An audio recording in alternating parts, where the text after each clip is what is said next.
ฟังให้ดีให้ชัดเจนให้เข้าใจเด้อหลักแห่งสติปัฏฐานสี่กับ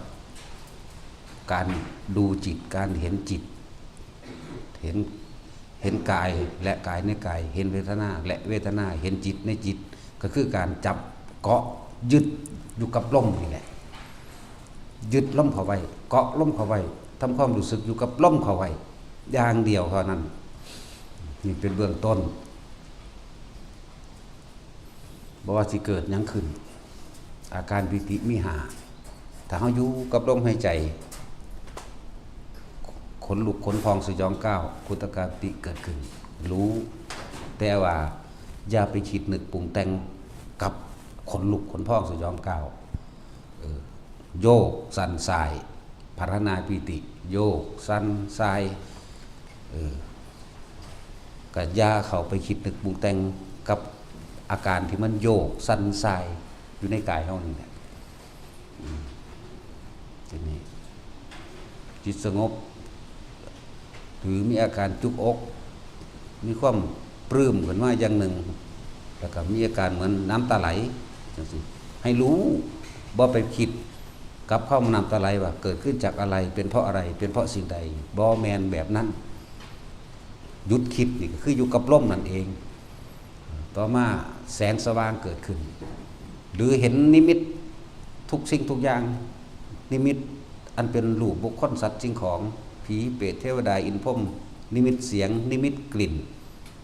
หรือกับนิมิตทั้งความรู้สึกว่าอันเกิดจากอาการวิธีนี้ก็บ่ให้ไปคิดตามบ่ให้ไปคิดตามนิมิตที่เกิดขึ้นนิมิตรูปบุคคลสัตว์สิ่งของ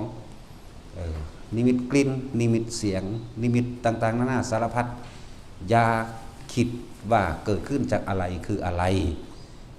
เกาะล่มไว้ยึดล่มไว้เพื่อบ่ให้ความคิดมันไปแต่รู้ทุกอย่างที่มันเกิดนั่นเองปล่อยว่างที่แท้จริงบ่แม่นว่าบ่รู้หยังรู้ทุกอย่างแต่ไม่ยึดเอาไว้สักอย่างบ่ให้ความเห็นจักอย่างเขาว่าละความเห็น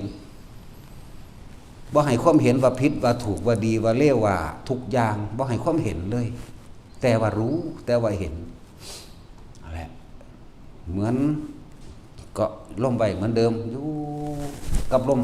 หมายถึงทำความรู้สึกอยู่กับลมเหมือนเดิมอาการร่างกายนี่โพ่งขึ้นเป่งขึ้นคือลูกโป่งเบ่งขึ้นเต็มห้องก็จังหรือยืดขึ้นบนท้องฟ้าก็ตามหรือมีอาการลนวูบตกวูบลงไปในที่ลึกมืดก็ตามหลักมันคืออย่าคิดว่าเกิดขึ้นเพราะอะไรเป็นเพราะอะไรดีหรือร้ายผิดหรือถูกเกาะล่มอย่างเดียวยึดล่มอย่างเดียวนี่ตั้งหากแบบนี้คำว่ากายก็คือที่มันเกิดความรู้สึกมีอาการขนลุกขนพองสยองก้าวปลื้มปิติน้ำตาไหลหรือกระตุกกระติกน้ำร่างกายยังก็แล้วแต่โยกหรือมีอาการอุ่นพองกระสางนี่คือกายแต่ว่ากายในกายเนี่ยหมายถึงเขายึดเอาลมไปอย่างเดียวเกาะลมไปอย่างเดียววันนี้เป็นยังคือมีเวทนาก็คือเวทนากายนี่แหละที่ว่ามีอาการขนลุกขนพองสยองก้าวมีอาการโยกมีอาการสั่นมีอาการปลื้มปิติน้ำตาไหลแม้ความรู้สึกที่ห่อนที่หนาวกับมีอยู่ในนี่เดินว่าเวทนาวันนี้เวทนาในเวทนาก็หมายถึงว่าความรู้สึกที่เฮาเคยมีว่าพอใจคนนั้นไม่พอใจคนนั้นแต่ถ้าเกาะล่มเข้าไปโดยการไม่คิดไม่นึกเนี่ยโดยการไม่คิดไม่นึกเวทนาอันเป็นความรู้สึกกับบุคคลสัตว์สิ่งของกับสิ่งต่างๆที่มันบางปรากฏให้เฮาเห็นนี่เกิดขึ้นไม่ได้ถ้าเวทนาบ่ออกถ้าเวทนาคือความรู้สึกเรานั้นพอใจกับบ่พอใจดีไหมบ่ออกไปอยู่กับบุคคลสัตว์สิ่งของรูปรสกลิ่นเสียงต่างๆที่มันเข้ามากระทบเฮานี่ไหมที่มันมาเกิดขึ้นกับเฮานี่จิตกับธาตุรู้กับจิตก็แค่รู้ซื่อๆบ่แม่นว่าบ่รู้อยู่แต่ว่าไม่คิดนึกปรุงแต่งไปกับสิ่งที่รู้มันก็ดับตัวพบมันก็ดับตัวแหละจังว่าฟังให้มันเข้าใจดีๆเปรียบเทียบอีกอย่างหนึ่งเหมือนกับเฮาอยู่ณที่สูงเฮ เฮาอยู่ที่สูงแต่ว่าเฮาก็เลี้ยวเห็นทุกอย่างมองเห็นทุกอย่างรถแล่นไปแล่นมาเฮาก็บ่ไปคิดน้ำรถแต่ว่าเฮาเห็นรถสีเขียวสีเหลืองสีแดงเฮาฮู้ลมพัดมาพัดลมร้อนลมหนาวเฮาก็บ่ไปคิดน้ำร้อนน้ำหนาวเฮาฮู้เฮายืนอยู่ที่สูงนั่นแหละเสียงนกฮ้องสารพัดนกฮู้แต่ว่าบ่ไปคิดนึกปุกแต่ว่านกหยังมาหยังเป็นหยังตัวน้อยตัวใหญ่เฮาฮู้รู้บ่แม่นว่าบ่รู้แล้วก็คำว่าปล่อยว่างคือไม่เข้าไปยึดมั่นถือมั่นกับสิ่งทั้งหลายทั้งปวงที่มันเกิดขึ้นรูปรสกลิ่นเสียงบ่ว่าภายนอกและบ่ว่าภายในบ่เข้าไปยึดคำว่าบ่เข้าไปยึดคือบ่คิดว่าเกิดขึ้นจากหยังคืออีหยังผลร้ายและดีเสียหรือดีบุญหรือบาปผิดหรือถูกนี่แหละปล่อยว่างก็ปล่อยแบบนี้บ่แม่นว่าบ่รู้ปล่อยเพราะว่าบ่เข้าไปยึดเอาแต่ว่าสิ่งที่มันมากระทบสิ่งที่มันเกิดขึ้นเอามาคุยกันได้เพื่อให้คลายความสงสัยเข้าใจว่าล่ะคลายความสงสัยซึ่งมันก็มีหลายระดับของผู้ปฏิบัติมันก็เลยต้องมีการอธิบายเป็นขั้นเป็นตอนเป็นลำดับไปซื่อๆดอกแต่ถ้าทุกคนเข้าใจหลักเดียวเกิดอะไรขึ้นทำความรู้สึกอยู่กับลมเข้าไว้โดยไม่คิดไม่นึกคำว่าจิตในจิตความคิดในความคิดถ้าเฮาอยู่กับลมอยู่แล้วความคิดอันนึงที่ซ่อนขึ้นมาให้เฮ็ดจังสั่นให้เฮ็ดจังซี่บางคนไหลไปน้ำมันจากบ่ล่ะมันดูจิตอยู่แล้วนี่ก็ดูลมนั่นแหละคือการดูจิตก็เลยอยู่กับลมเกาะลมเข้าไว้เฮาไปเฮ็ดไปตามสิ่งที่มันคิดมันนึกความคิดมันเกิดขึ้นของมันอยู่จังสั่นแต่ว่าเฮาบ่ไหลไปตามมันเฮาจึงยึดลมเข้าไว้ไม่ไหลไปกับสิ่งที่มันคิดนั่นแหละจังว่าเพิ่นเว้าไว้หลายศัพท์หลายอันหลายอย่างเพื่อพวกเข้าใจบางคนก็เข้าใจศัพท์นึงเว้าอีกแบบนึงความให้เนื้อยะอีกแบบนึงให้ข้อคิดอีกแบบนึงบ่ตายตัวว่าในสิ่งเดียวกันแต่ว่าสิ่งที่ตายตัวจริงๆคือเกาะลมเข้าไว้ทำความรู้สึกอยู่กับลมเข้าไว้ที่เว้าอยู่ดูๆว่าเกิดอีหยังขึ้นก็ช่างพวกเจ้าอย่าหนีออกจากลมเกาะลมไว้ยึดลมไว้ทำความรู้สึกกับลมเขาออกไว้นั่นแหละมันปล่อยเพราะว่าเฮาอยู่ในลมหัวใจบ่เฮาบ่ได้เป็นผู้ปล่อยเฮาบ่ได้เป็นผู้ว่างแต่เฮารู้มันเบิดนั่นแหละที่เข้ามากระทบกระทั่งรูปรสกลิ่นเสียงสัมผัสทางกายเฮารู้มันเบิดนั่นแหละแต่ว่าเฮาบ่ไปปรุงไปแต่งไปนึกไปคิดกับมันบ่ไปหาเหตุบ่ไปหาต้นเหตุผลเกิดขึ้นบ่ได้อารมณ์เกิดขึ้นบ่ได้กายเวทนาจิตธรรมก็คือสิ่งทั้งหลายทั้งปวงรูปรสกลิ่นเสียงที่เข้ามากระทบกระทั่งน่ะเอิ้นว่าธรรมโดยนอกโดยในก็คืออารมณ์ของเฮาเองถ้าเฮาคิดนึกปุ๊บเฮาสิมีอารมณ์เลยเฮาไหลไปตามโลกธรรมคิดเมื่อเฮาไหลไปตามคือเฮาคิดไปตามความรู้สึกพอใจหรือไม่พอใจมันก็ไปเกิดขึ้นกับรูปรสกลิ่นเสียงสัมผัสทางกายนี่มันไหลไปแล้วนั่นอารมณ์เกิดแล้วพอเกิดแล้วความพอใจและไม่พอใจย่อมเกิดขึ้นนั่นไหลไปแล้วถูกว่าการดูจิตกับดูลมนี่แหละเกาะลมเข้าไว้ยึดลมเข้าไว้ทำความรู้สึกกับลมเข้าไว้นี่คือหลักใหญ่มันเลยแต่เป็นยังคือให้ทรงชาติเจริญชาติโดยการจับจุดอุณาโลมเพราะนั่นเป็นตัวกำชับเฮาอีกที่หนึ่งเป็นตัวอุเบกขาถ้าเฮาคิดและเฮามีความรู้สึกคิดถึงบุคคลสัตว์สิ่งของเฮาสิมีความรู้สึกอยู่กับผู้อื่นพอใจกับไม่พอใจความรู้สึกพอใจและไม่พอใจก็เฮารู้ในตัวเฮาดอกแต่ว่าความรู้สึกอันเป็นอุเบกขานี่เฮ็ดจังได๋เฮาสิให้มันแผ่ออกมาทางร่างกายได้ก็เลยให้จับจุดอุณาโลมเมื่อความรู้สึกอุณาโลมมันหายไปความรู้สึกนุ่มนวลอยู่กลางหน้าผากกลางหัวมันหายไปแสดงว่าเฮาไปมีความพอใจและไม่พอใจกับบุคคลสัตว์สิ่งของแล้วอันอื่นแล้วออกแล้วจึงให้กลับมาลมก่อนเกิดยังขึ้นตัดโดยลมเกิดยังขึ้นตัดโดยลมตัดโดยลมก็คือตัดคิดนั่นแหละเพราะว่ามันยึดลมเอาไว้เกาะลมไว้ทำความรู้สึกอยู่แค่กับลมเอาไว้บ่แม่นว่ามันบ่มีความคิดมันมีอยู่แต่เฮาบ่คิดไปน้ำมันเฮาจึงเกาะลมไว้นั่นแหละกายเวทนาจิตเวทนากายกระทบสัมผัสเพียงแค่รู้สึก เฮาบ่คิดบ่นึกไปตามสิ่งที่มันกระทบสิ่งที่รูปรสกลิ่นเสียงเข้ามากระทบกระทั่งเฮาแม้กระทั่งความคิดที่มันเกิดขึ้นพูดขึ้นเฮาบ่ไหลไปตามมันความรู้สึกพอใจหรือพอใจเกิดขึ้นบ่ได้มันก็เลยคำว่าอุเบกขาเข้าไปอีกอุเบกขามันยังเป็นความรู้สึกที่เตือนตนเองอยู่ว่านี่ตอนนี้เป็นความรู้สึกที่เฉยๆกับสิ่งทั้งหลายอยู่แล้วมันสิลึกเข้าไปเป็นสังขารุเบกขายานเห็นความคิดไหลไปแต่เราไม่ไหลไปกับสิ่งที่มันคิดจิตมันก็เลยรู้จังสิเพิ่นก็เลยเอามาว่าเป็นธรรมธาตุรู้มั่งรู้อยู่จังสั่นซื่อแต่ว่าในรู้ก็บ่แม่นผู้รู้อีกผู้รู้ก็บ่แม่นผู้รู้ผู้รู้ก็บ่มีตัวตนอีกมันมีแต่รู้เข้าใจว่าล่ะนั่นแหละเข้าใจว่าละบาดนี่แต่ละคนคือเฮาอยู่ที่สูงเห็นเบิดอันนั้นอันนี้แต่ว่าเฮาบ่ไปคิดไปกังวลไปใดๆทั้งสิ้นกับมัน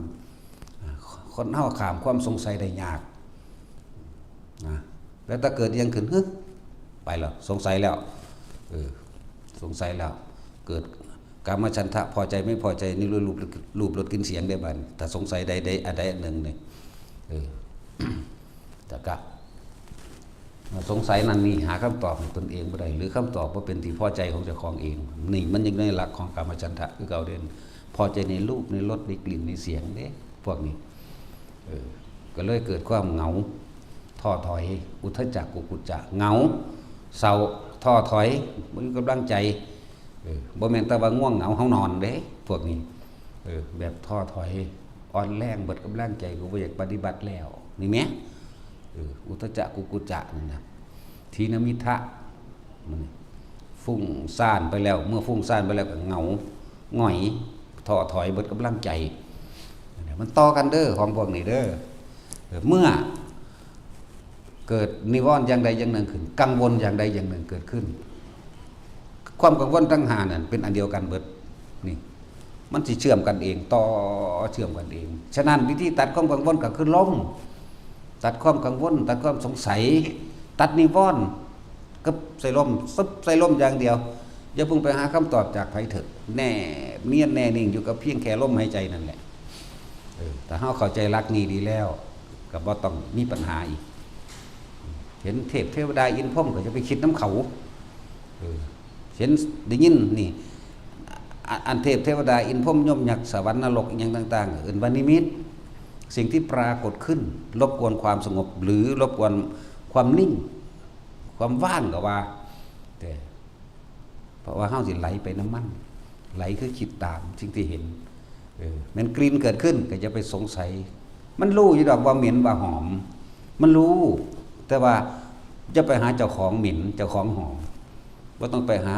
ผลลายและดีเสียหรือผิดหรือถูกอะไรทั้งว่าตัดเข้ามาสู่ล่มอย่างเดียวนั่นแหละเคล็ดลับมันก็บ่สิไปมีอีหยังมากเอาอยู่ในล่มมาแหละอยู่กับลมไปเรื่อยแต่ว่าเครื่องอยู่บัดนี้เป็นจังเคยมี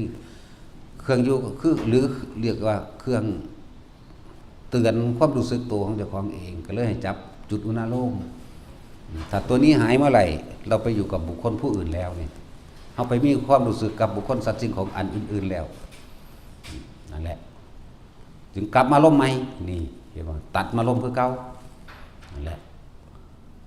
คำว่าจุดอุณาโลมมันอยู่ตรงกลางระหว่างหน้าผากเฮานั่นแหละมันอยู่ตรงกลางอุณาโลมก็ตรงกลางนั่นแหละเป็นตัวมันบ่มีผู้ใดเตือนได้เท่ากับตัวเราเตือนตัวเราเองเด้เฮาต้องเตือนเฮาเองเฮาก็เลยต้องสร้างตัวเตือนเฮาเองเอื่นว่าเครื่องอยู่ก็ว่ากรรมฐานอันหนึ่งก็ว่าเป็นเครื่องอยู่เป็นวิหารธรรมอันเดียวกันเป็นเรือนแห่งใจเรือนแห่งใจก็คือทำความรู้สึกอยู่ในกายของเฮาเองนี่ก็เป็นเวทนาในเวทนาอันเป็นอุเบกขาเวทนาแต่สามารถสร้างให้มันเกิดความรู้สึกได้ซึ่งเป็นเรื่องที่ต้องอธิบายอย่างแยบคายเทียบเบิ่งแต่เฮาอยู่ที่สูงฝนตกฟ้าห้องเฮาก็ฮู้มีลมฟ้าแลบฟ้าเหลื่อมเฮาก็รู้คนเดินไปเดินมาก็รู้สัตว์ต่างๆ ช้างม้าวัวควายเฮาก็รู้แต่ว่าเฮาบ่เข้าไปคิดน้ำมันปล่อยผ่านปล่อยผ่านปล่อยผ่านเพราะว่าเฮามีเครื่องจับเอาไว้แล้วยึดเอาไว้แล้วคือลมเท่านั้นเองเฮาบ่ได้ไปยึดสิ่งที่รูปรสกลิ่นเสียงที่เขามากระทบปล่อยผ่านให้เบิดสมมุติว่าเขาถามเมื่อกี้นี่เห็นรถคันสีแดงแล่นไปว่าก็เห็นก็ตอบได้อยู่เด้ล่ะนั่นแหละมันก็เห็นมันก็ฮู้อยู่ส่วนมากตัวมันละเอียดเนี่ยก็คือความคิดความคิดในความคิดเอิ้นว่าจิตในจิตแต่เฮาเกาะลงไว้แน่นดีแล้วแม้นความคิดยังสิสั่งการใดๆก็ช่างอย่าไหลไปกับมัน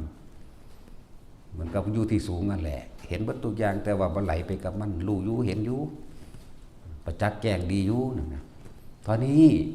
สติปัฏฐาน4มันก็ง่ายแล้วที่มีเครื่องอยู่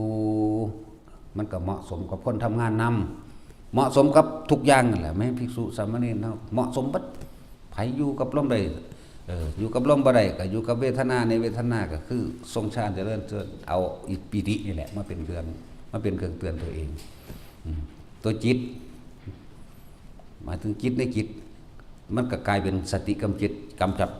ความคิดของเฮาเองดอกเอามึงคิดไปหาผู้อื่นดอกเนาะดึงมาลมปั๊บมันก็เกิดขึ้นใหม่ความรู้สึกในกายอุณโลมนั่นน่ะหรือนิ่มนวลบนหัวเฮาอยู่กับสิ่งเหล่านี้อยู่ไปเรื่อยอยู่ไปจนตายพุ่นอีหยังก็สร้างบัดสิตายแล้วคนสิกลับมาล้มเบิดนั่นแหละแต่ตอนนี้แม่นเฮาสิอยู่หน้าผากเฮาก็สร้างเดี๋ยวสุดท้ายสิกลับเข้าหาลมเป็นตัวนั่นแหละลมเป็นตัวตัดเบิดทุกอย่างดูกายเห็นจิตก็ดูลมนี่แหละดูความคิดเห็นเวทนาคำว่าดูความคิดเห็นเวทนาพวกเจ้าคิดไปนำสิ่งที่ความคิดมันเกิดขึ้นเองพวกเจ้าจึงไปมีความรู้สึกกับผู้นั้นกับผู้นี้เดี๋ยวก็หักเดี๋ยวก็สั่งเดี๋ยวก็ห่วงดูกายก็คือดูลมนี่แหละมันก็เห็นจิตก็เห็นผู้รู้นี่แหละจิตก็เลยดูความคิดจิตนี่ก็มันเป็นที่สั่งสมวัตถุอย่างในสัญญาต่างๆถ้ามันคิดไปแล้วเฮาก็ไหลไปกับสิ่งที่มันคิดมันก็เห็นความรู้สึกอันเป็นพอใจกับไม่พอใจอย่างอื่นอีกจึงกลับมาดูกายใหม่ก็คือลมหายใจนี่เองดูกายเห็นจิตดูความคิดเห็นเวทนาเมื่อเฮาบ่ถิ่มลมบ่หนีจากลมความรู้สึกอยู่กับลมคำว่าธรรมก็คือสิ่งทั้งหลายทั้งปวงนั่นแหละมีความเกิดขึ้นเป็นธรรมดามีความแตกดับเป็นธรรมดาหนึ่งเด้สิ่งทั้งหลายทั้งปวงจึงบ่ควรเข้าไปยึดมั่นถือมั่นแต่ว่ามันก็รู้อยู่ในหันคำว่าปล่อยว่างจริงๆบ่แม่นว่าเฮาบ่รู้หยังรู้แต่ไม่เข้าไปยึดเอาในสิ่งที่รู้ที่เห็นทำในธรรมก็คือโดยภายในเฮานี่เองทำในธรรมก็คือการละสัญญากับละโดยลมนี่แหละบ่แม่นละโดยการคิดเข้าใจบ่ล่ะนั่นแหละเอาพอ